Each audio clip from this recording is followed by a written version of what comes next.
Alrighty, we are back. Today we are going to be doing a Dokkan Q&A. Now, I haven't really done a video like this before. I've done a general Q&A where I've just kind of answered your guys' questions and stuff like that, like an overall type of Q&A where it's like, it literally could just be anything. And, you know, like I think we ended up going on like a 10-minute tangent about food, right? But this video, I want to sort of keep it Dokkan related, right? Trying to answer any concerns that you have with the game, any questions you might have, things that aren't very clear, and I'll do my best to sort of explain them as best as possible. Now, the comments on this video, which I appreciate on this community post here, are going to be a lot. So we're going to have to try and move a little bit quick. I can't spend 10 minutes per question here. Otherwise, we'll literally be here for a few hours. So I'm just going to go as long as I feel like going here. Video probably, I don't know, 20-30 minutes, I would have to guess, probably, of talking about your Dokkan questions. So what I did a tweet you guys can see up on the top, and I also did a YouTube community post. We're going to do the YouTube community post first. And the post says, I want to do a video where I answer all of your Dokkan questions. Leave anything you want to know about the game, and I'll do my best to give you a good answer. Thank you for making this video possible in advance, and thank you for the support if you are watching this video, and I hope you do stay tuned until the end. That way maybe you see your question answered or you learn something new. So let's go ahead and get started. I did leave some hearts on these, but I'll be honest, I didn't really read them. I didn't really look at them like to a degree, because I didn't want to just spoil all of the questions, right? I just wanted to make sure that people knew that I was reading the questions, right? So let's go ahead and get started. You can see I was leaving hearts on a few of these, but this one comes from Adam. This is, oh my goodness. Okay. Hello, it's good that you asked because I have two things on my mind. First, in every guide on how to play Dokkan, everyone says to use auto training, but has anyone checked it? I'm a free-to-play player, so even though I've been playing for over 2 years, I'm still learning new things in Dokkan, and recently when I had to farm SR characters to get super attack to level 10, I asked myself what the difference is between auto training and choosing everything manually, and I was shocked the game cheats us so much. I know that Zenny is not the biggest problem in the game, and it's quite easy to get them, but as a free-to-play player, I don't like being cheated that much. Here's what I found, and here is the data that he posted. Just trying to save on resources. Now, why do you think the game cheats us so much? Second thing, yeah, so he's basically saying that you can save Zenny if you are manually doing the training. Now, I'll kind of answer this first part of the question pretty easy. It's literally just an ease of access thing. It's like less thinking.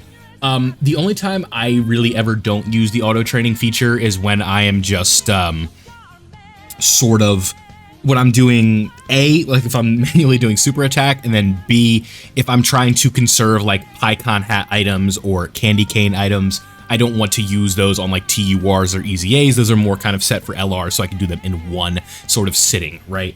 But again, why is the game cheating us so much? I think it's auto scripted to give you the quickest thing possible, and it's not really thinking about the cost of the resources. It's just trying to get you to the maximum level as quickly as possible.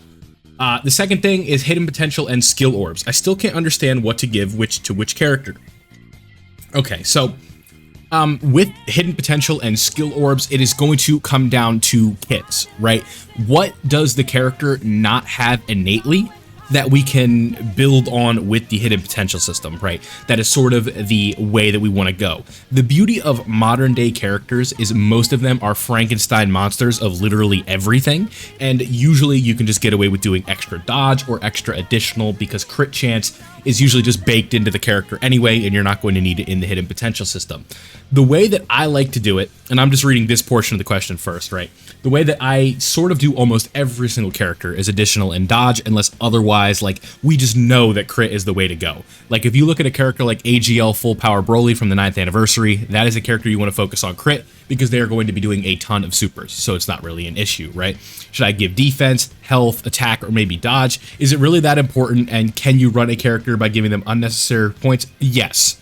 So I've always kind of been in the camp where hidden potential builds are very nice supplements, but most of the time they are not the be-all end-all with characters, right? If your hidden potential build is bad, it could lose you runs here and there, but it's not going to be to a point where a character is unrunnable. So don't overthink hidden potential builds, right? If you mess it up, worst case scenario, wait for the 1 stone discount in order to fix it, and then you can go from there, right? I recently started doing all the ESBR, all the difficult stuff. I found that you don't even need to have a fully trained character to do them. It's more about having the right characters and a good leader for a given category. Yeah, but I think that most players at this point are definitely, especially if you're in the end game, it's just you're not really thinking about that, right? The resources are not so depleted that we're not just fully leveling up our characters right away. So I say that, like, always make sure that you are maximizing your characters before you take them into characters like the red zone. So I just want to keep that note. But thank you for the long comment, and I appreciate the support, but that is just a whole lot. Love the content. My question would be, what got you into Dokkan, and what is your favorite part about it? Thanks for the videos, creep it up. Thank you for the support. So what got me into Dokkan? Honestly, like, that's a tough question. I mean, I just really like the Dragon Ball IP, and I had a friend who I played Xenoverse 2 with who recommended that I try it, and I got into it around the time of the first rendition of the Broly movie. So that was like the beginning of 2019, and I kind of just got hooked on it right after I had like a first legit playthrough, and I kind of understood what the game was and saw like the animation quality of characters like Gogeta Blue and Broly, and it was just a lot of fun doing that. And after that, it kind of just branched into a whole other thing where before I knew it, I was playing the game like all the time, and then I was starting to get involved with the community on Twitter, and then, you know, a couple years later, here I am doing content creation, and then years after that, you know, we've built a fan base here of over 10,000, right? And it's crazy how things work with these games. But my favorite part about Dokkan is easily just seeing all of like the characters in the series get represented and getting like fun animations and the level of depth in which teams can be built, not maybe to be good, but just the way that you can build a team of all of your favorite characters. You can put them in a certain spot, right? You can build a team of all Buu characters if you want. You can build a all Shadow Dragon Saga team. You can build an all Super Saiyan 4 team. You can do all fusions. You can do Potara characters, right? And just the wide variety of the roster, the depth in which you can customize the roster and do with characters and stuff like that. I think it's really fun, and the overall progression aspect of the game to me is really satisfying, going from an account with like maybe 1 or 2 teams and then going all the way up until having like a representation for like every single category, and you have a build for every team, and you're able to do all these different events and build different teams in different ways. I think that's really what kind of is my favorite part about the game, the overall progression, as well as seeing the just the justice that the characters most of the time get in terms of the quality of animations and stuff like that. So definitely one of the driving factors, but I do appreciate the comment, and Dokkan is just a dope game, and if you are somebody that hasn't been playing it a lot, maybe you should try getting into it more, and I think you really will enjoy it. So, thank you, Drake, for that comment. Hey Vilify, thank you for asking. I recently started playing the game about a few months ago, about summer this year, and already have a few of the great LRs, but I'm unsure where to go next. I grind out story where I can, but some pointers help on what a newish player should try would be amazing. First and foremost, you want to make sure that you do the free-to-play teams, the Saiyan Saga team, the Namek Saga, or the Ginyu Force team, and the Team Bardock team. Make sure you take care of all of that, then finish the quest mode. Then we want to go into like story mode events and stuff like that, and just start working on like Dokkan awakening your characters, and that is really going to kind of get you where you need to be, right? We want to make sure we're maximizing the characters that we have. Like you said, you have a few great LRs, you want to make sure they're done, and once you have a team set up and you think that you're confident enough to go into difficult content, that is sort of where you want to go, right? Honestly, a lot of the struggle with the beginning of the game is just navigating the menus, right? But Dragon Ball story events, the growth tab, making sure you're clearing out the Dokkan events and progressing your overall characters is where I would go. If all of the best Gogeta units and all the best Vegito units were put on a different team, who do you think would make the better team overall? Right now, Gogeta, because the, if we're just, like, with the anniversary buffs, it is a little bit tough, but physical Gogeta Blue and Tech Super Gogeta really just wash STR Vegito and then the AGL Vegito Blue, so that's really kind of all it comes down to. It's tough. Vegito Blue over the last like few years, aside from like the physical or the 5th anniversary one, has been in a weird spot. Now, Vegito Blue himself can look impressive, right? The AGL We Saiyans Have No Limits one, but that base form is so bad. So to me, I think it's pretty easy. Gogeta definitely is going to be clearing in that case. Do you think Dokkan will have a chance to collab with Dragon Ball Legends like LR Shallot or something like that? Just to kind of quickly go on this one, it's a never say never situation, but I think it's tricky, right? Because those games were kind of made, like, Legends was literally, like, born off of feedback from, like, Dokkan players, right? And it was like, we want a more interactive game and one that has, like, a PvP aspect to it. And like a collab would be cool, but I think the time for that would have been like when the game was like launching. It's like to celebrate the launch of Dragon Ball Legends, right? Like Legends is a whole like separate side of the Dragon Ball fandom, right? Like there's a lot of players that play Legends but probably have no idea what Dokkan is, and then vice versa. So I think if there would have been a time for that collab, it would have been a little bit earlier on in the game's lifespan. And we are, I think, again, it's not impossible, but I think it is a little bit too far. So thank you for the comment though, Winnie. I've been playing Dokkan for over 2 years now, and just a few months ago, I realized that besides some story stages that I've missed, I've did almost every single EZA and event that I could do, and I can't seem to farm super attacks that fast as I was farming in my first 3 months of playing. Besides Exchange Shop, EZAs, and free-to-play units farms, are there other ways to farm super attacks, not only for me, but for beginners too? This question might help some beginners. Love your videos. Keep it up. If you've done all of the EZAs, like, that is going to be like your main source of Kais, right? Like, because Grand Kais are really important, but farming up green incredible gems, farming up blue incredible gems, there's going to be Kais in those exchanges. You want to make sure that you are doing like your missions for EZAing the characters if you have not done that. A lot of times when you raise a character like SA15 with like a free-to-play method, you'll get an Elder Kai for that. Rewards for completing certain exchanges for certain missions, you're going to be getting Elder Kais. There are these BGM missions. If you load up into the King Kai tab, I believe it is, you will see that there are Kais in there.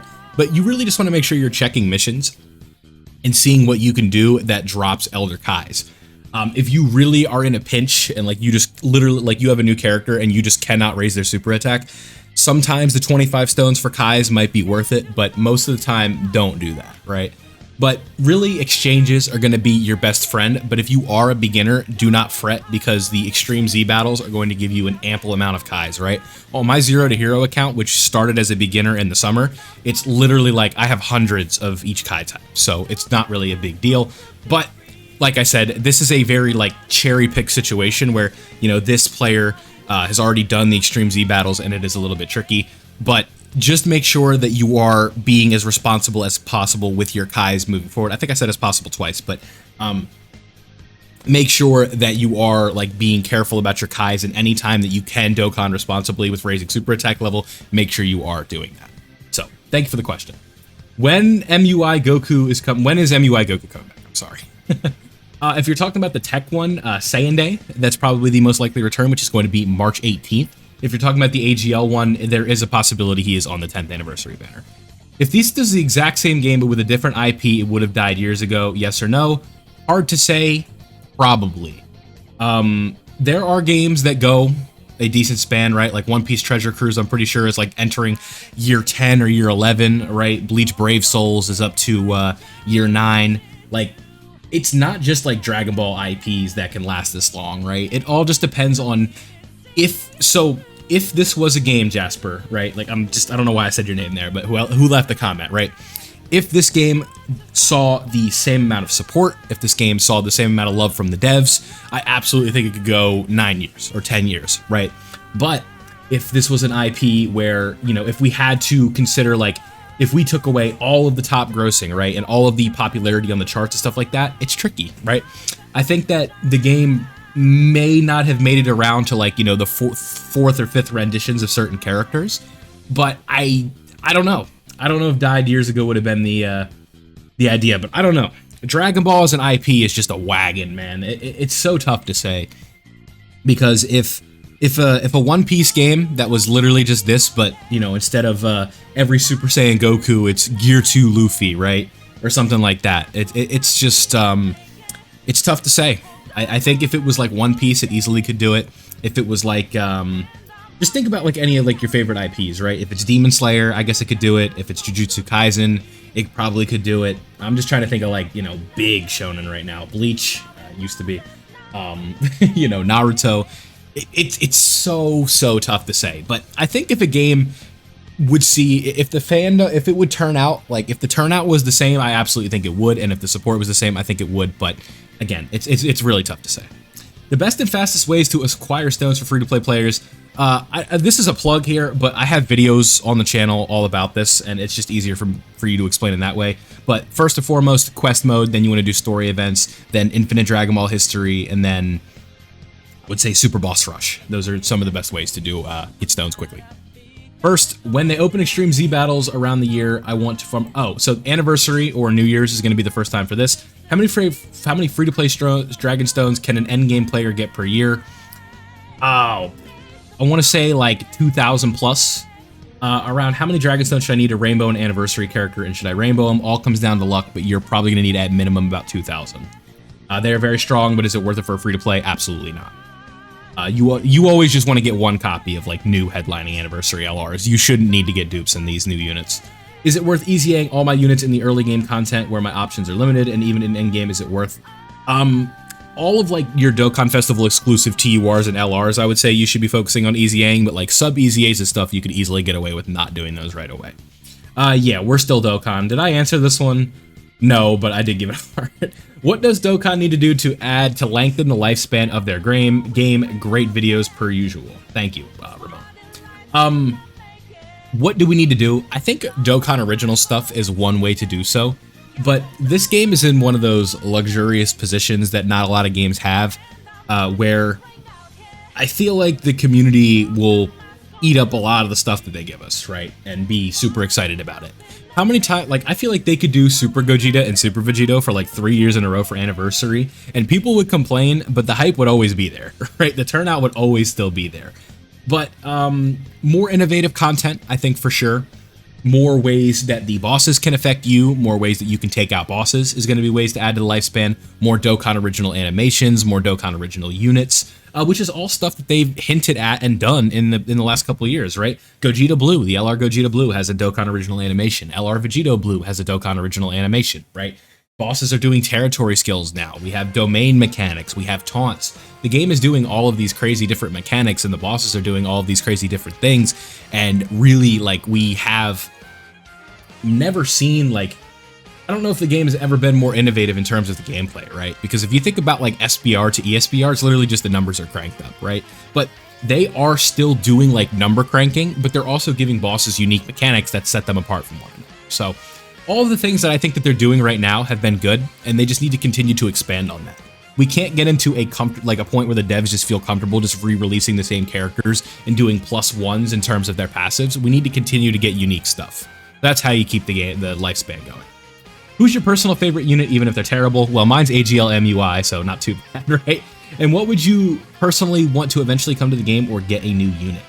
I want the LR Kid Buu meme to die. So LR Kid Buu is definitely the character that I want to the game. AGL MUI has been my favorite unit since he came out, and that hasn't really changed.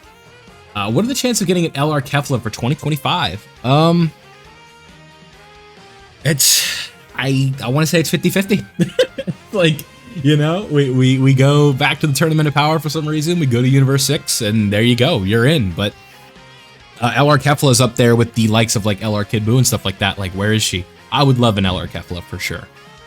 Any thoughts on why they haven't released LR Kid Buu? Yeah, see, there you go. Look at this. Look at this. LR Kefla, LR Kid Buu, LR Kid Buu. Okay. All right. Let me kind of bundle these together, right? Any thoughts on why they haven't released LR Kid Buu? I guess they just don't think he's big enough to headline some of these celebrations, and they've passed on easy opportunities. I think 8th anniversary was literally a perfect opportunity for Part 2 Kid Buu and Omega Shenron, and they just didn't do it. Do you think we'll get an LR Ginyu before an Oh, are you talking about in Legends? I don't know, man. I would lean towards LR Kid Buu happening first, because Ginyu, like, say what you want about, like, oh, you know, Ginyu has X amount of LRs, and one of them is a legendary summon, and then the other ones are just free. And then with Kid Buu, right, he technically has like a Dokkan festival tied to his name, multiple Dokkan festivals tied to his name. And I think that they really are just like, maybe they're in on it at this point. Maybe they had an LR Kid Buu ready to go 2 years ago, and they just didn't drop him. I'm not sure. But Ginyu, it's tough.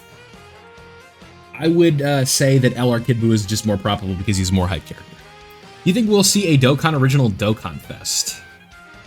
Probably at some point, yeah. If they're willing to do like a legendary summon and like a carnival LR with like Gohan kind of having a what if animation with future Gohan with the father-son Piccolo Kamehameha, like definitely possible.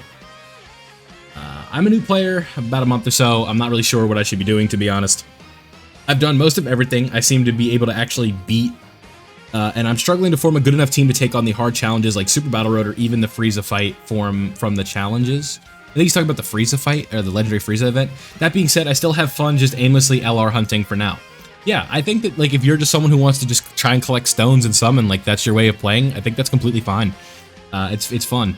But what you should be doing is fleshing out, like making sure that all of the characters in your box are done first, right? You said I've done most of everything, but I'm struggling to form a good enough team. I think what you need to do is evaluate the categories that you're focusing on and figure out what the best options are for those teams, right? That is something that's really important. And if you can't do that just yet, look up like a meta team, right? Figure out if you have that meta team and then just rock with that. But sometimes when in doubt, just smush the LRs that you have together on one leader skill and have at it, right? I think that would be the way to go. Stones, where do I get them? We've talked about that already. Hopes for the 10th anniversary. I'm thinking Super Gogeta and Super Vegito, and then hopefully some form of Super Saiyan 4 Gogeta and maybe Super Saiyan 2 Gohan. I've been playing Dokkan for a year now, but don't know when a unit is considered good. Could you explain? The best way to evaluate if a character is good is if they defensively can hold their own and they don't need to be put into a very unique situation to be effective, right? They are characters who you put on the team and they are not going to be the reason that you lose runs because of nonsense, right? Sometimes characters are going to be dodge or die, but that doesn't mean that they are bad, right? A good character is often one that fulfills the role that they're designed to play on their team to a high level, right? You can almost think of it like as a sports analogy, right? When is an NBA player good? When is an NFL player good, right?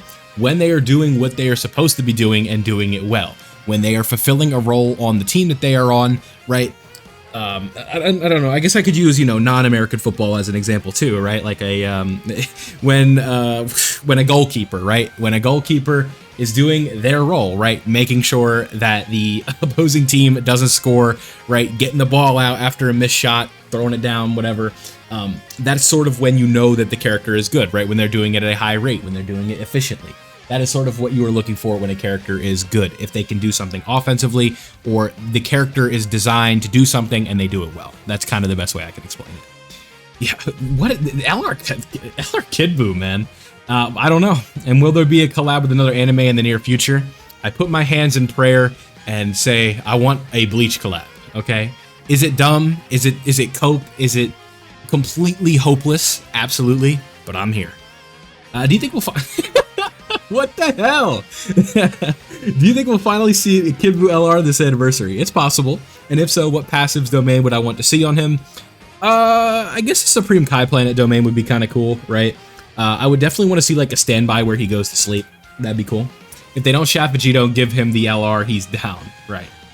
How much Dragon Stones would you think you should have for Annie? Over 1,000 would be where I'd want to be. My favorite character is MUI Goku. Is it possible to consistently clear Z battle super level difficulty stages without the relevant categories like a beast team for the Ultimate Gohan? 100%. You just want to make sure that you are focusing on physical characters and making sure that Beast Gohan stays in slot 1. Didn't know you played Dokkan. What? But what do you think 10th year side banner units are going to be instead of the same generic question of what the headliner is going to be? Okay. I appreciate the different question here. So when it comes to the side banner unit, let's just play with it here and say the units for let's just pretend, right? It's Vegito and Gogeta for the anniversary. I think what I would want from the Buu Saga side of things would be either a Mr. Satan or maybe even a new Tien. I think that would be cool. Maybe a Krillin and Yamcha from Otherworld when Kid Buu ends up there. That could be cool. And then on the Gogeta side of things, it is a little bit tighter, but maybe a new Pikkon, perhaps like a base Janemba Dokkan event, or not Dokkan event, a what's it called, banner unit, right? You could go like a Veku unit. Then you're really kind of running thin, right? Maybe like a Goku Vegeta exchange. No, because that would just be the Dokkan Fest. But like, it's tough. I think Pikkon or Janemba would be cool.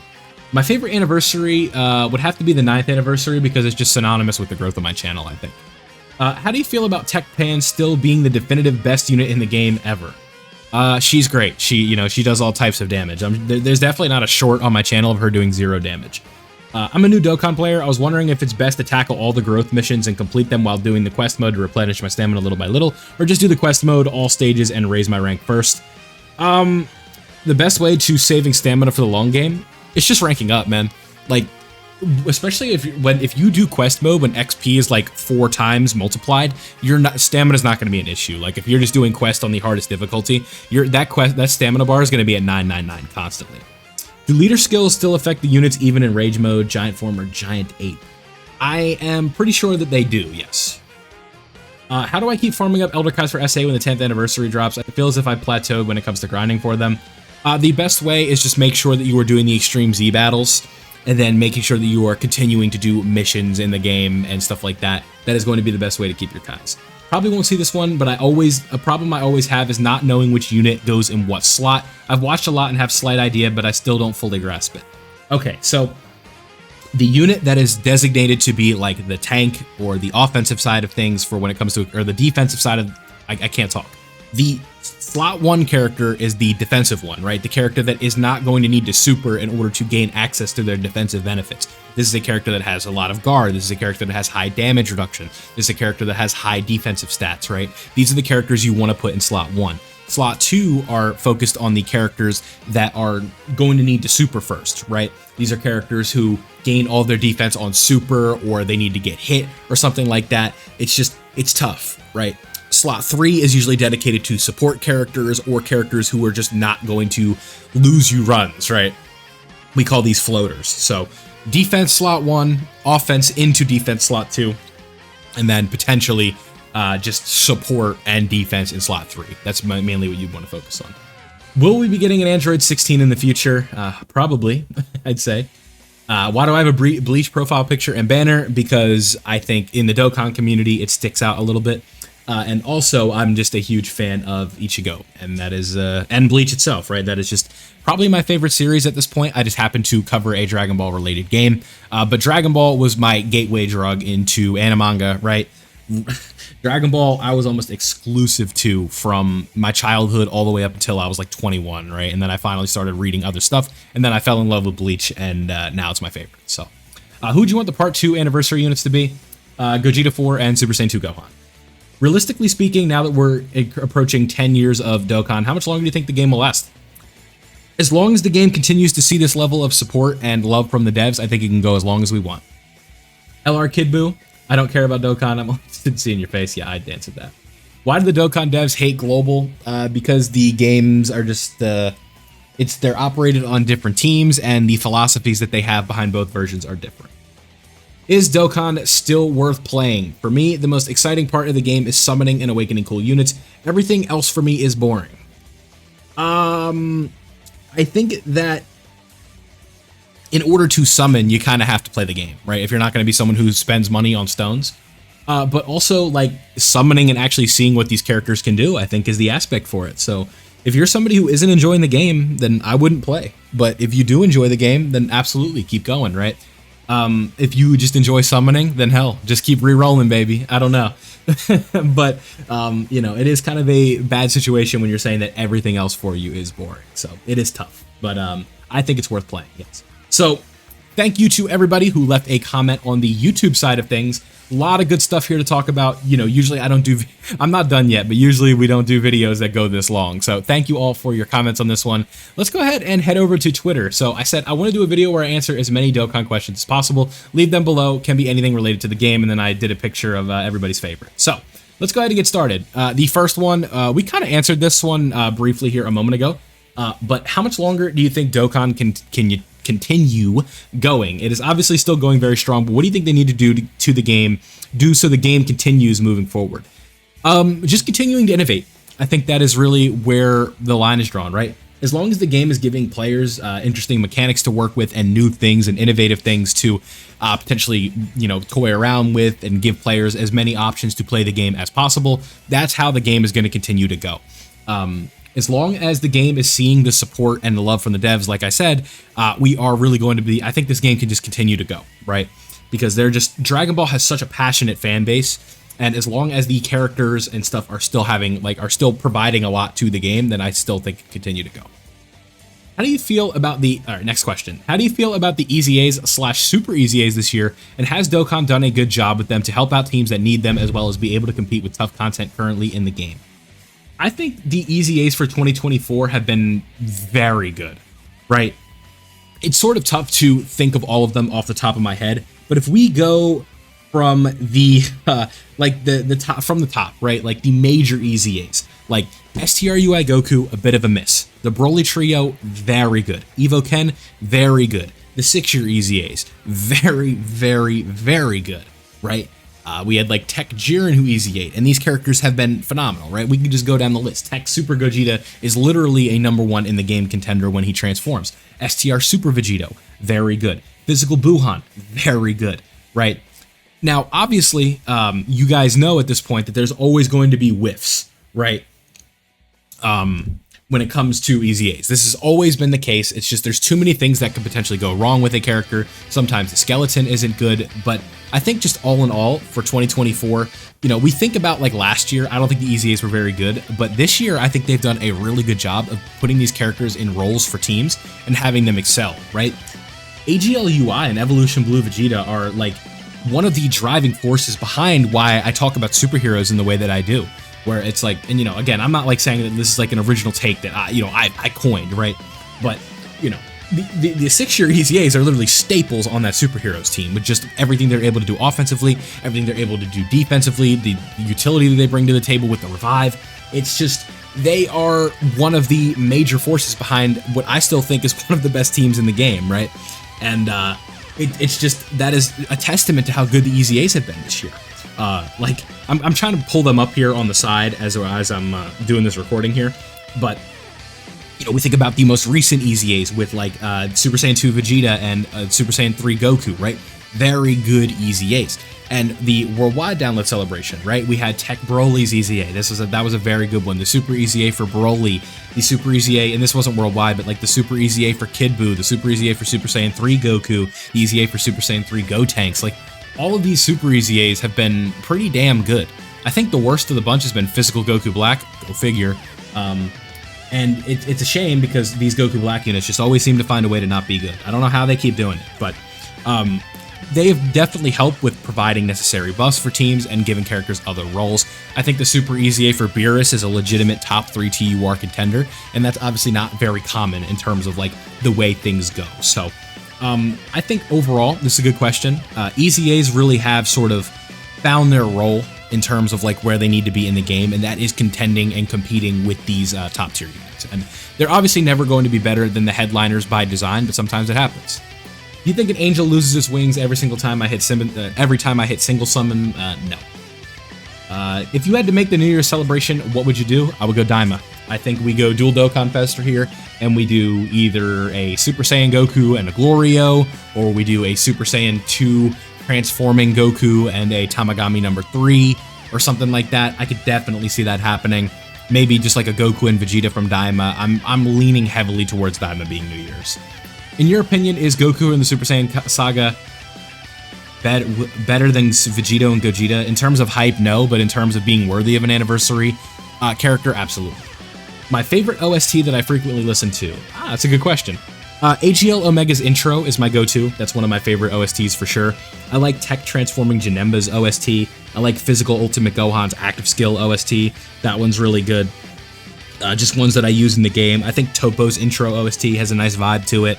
I like Golden Frieza's intro OST. I like Fusion Zamasu, the Int One's intro OST. Is it intro? I think so, yeah. That one's really good.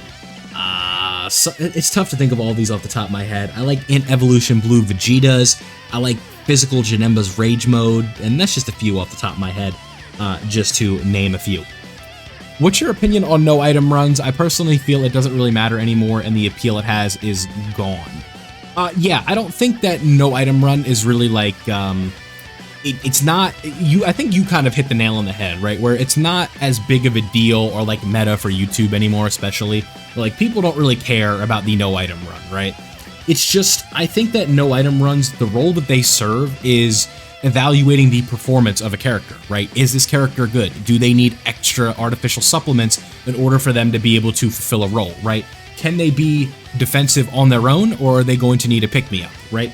pick-me-ups are okay, but you can't always rely on that because these events are not just the 2 turns that the Whis is active, right? Or the 4 turns total across the 2 separate usages, right? And especially with the way that things have gone, the game has also devalued or made items less valuable because we just can't use this many anymore, right? Long gone are the days of Super Battle Road where you're allowed to use 8 items and essentially have damage reduction up at all times, right? That's just not how the game operates anymore. And so when you only get, say, like you can only use 2 Whis in a fight, and most of the time when you Whis, you just double Whis, right? That's how hard these enemies are hitting now. It really does make things so it's like, 2 turns of having a Whis up doesn't just like completely invalidate your run, right? So yeah, I think that it's good when you're just trying to see how characters perform, but it's definitely not like this big deal, right? I think if you want to stand on a soapbox and say that like this character is underrated, and then in that clip you're using an item, that does potentially invalidate the statement that you're making a little bit. But in terms of completions and getting missions done, it's like as long as it's like, unless it's a no item run mission, then it doesn't really matter. So next up, took me a while to get to this, thank you. But my question is, would a possible list of criteria look like for assessing units? What would a possible list of criteria look like for assessing units? There's not seem to be a consistent set of criteria. What would my list look like? The first thing would be, first and foremost, the most important thing in this game, and people love attack, but at the end of the day, it's defense, man. It's like, can this character hold their own defensively? And is it a slot 1 defense or is it a slot 2 defense, right? That is always going to be my first thing. Do they have the benchmarks, right? I think right now, the big check mark for almost any character is damage reduction, yay or nay. If it's damage reduction, yay, that's a point, right? If it's guard and damage reduction, that's a double point, right? That would be like the first 2 things. Does this character have guard? Does this character have damage reduction? What does this character have built in? Do they have built-in crit? Do they have built-in additional supers, right? Is this going to be a character who's always going to be double or triple supering? Or is this going to be a character who goes super, normal, normal, normal, super, right? Those are going to be big things. Does this character have utility? Do they have an action break? Do they have a revive? Do they have a Ghost Usher active skill? Do they have stunning? Do they have sealing, right? Do they have healing? There's so many different things that go into these characters now, it's really tough to just have like an overall list. But if you kind of want to dumb it down, it's like, can this character hold their own defensively and not lose you runs in hard content? That sort of trumps almost everything, right? Is it like, can this character go into the Janemba fight and take under 400k from the super, right? Because that's basically deemed tanking it, then that character is probably good. So that would sort of be like my bar. It's like, can this character tank in hard content? That would be the first thing. And then obviously now it's just characters are so capable of doing offense, you kind of have to have a little bit of it. So that is what my list would look like. What is the percentage of damage by each Dragon Ball capped in the Dokkan attack? I actually do not know this one. Let me pull the information up for you. Okay, so here we go. It is based on a damage increase from the multiplier. What you can do if you mess up is just quit app and do it again, by the way. But here, if you do all 7 nodes, you have up to a 2.1 times multiplier for damage. Obviously, that is going to be very helpful for you, so there you go. If you chose the 10th anniversary characters, who would be Gogeta and Vegito? We'll just keep it simple. Would you be mad if it's OG Dragon Ball? Kid Goku and Demon King Piccolo would be cool, but I just don't think it would be as hype for enough people. That would be the problem. So, mad... I don't know if mad, but I'd prefer, from a selfish content creator's perspective, I would want Gogeta and Vegito, just because it would do better. So, that's really about it. What are your thoughts on what the 10th Annie could be? New things and mechanics they could add. If you really want to shoot the pipe dream, let's say you can choose what fusion you want. You can go between Gogeta and Vegito. I think the level cap is fine, however. Do you wish Dokkan increased the level cap? No, I think it's fine. When is Dokkan gonna drop good banners? In about like a week and a month and a half for anniversary. Which game is better, Dokkan or Legends? Dokkan, easily. Would I lose? Absolutely not. Where are the stones? Best ways to get stones, we talked about this earlier, and we will close out the video with this one, I guess. Quest mode, first and foremost. Story events, second most, right? Super Boss Rush, a really good way to do stones. Infinite Dragon Ball History / Infinite Dragon Ball History missions, going to be a great way to do stones. And then last but not least, you want to start focusing on Extreme Z battles, where the bulk of the free-to-play stones are going to be, literally thousands upon thousands. So, there we go. I appreciate everybody asking questions. Hopefully, you got an answer that you wanted. and you could deem it good. But let me know down below, how do you guys feel about this longer form content? You guys know I usually am not doing 40-minute long videos, but I figured I would change it up a little bit. So thank you guys for watching. I hope you enjoyed. Thank you all for your questions and making this video possible, and I'll see you all in the next one.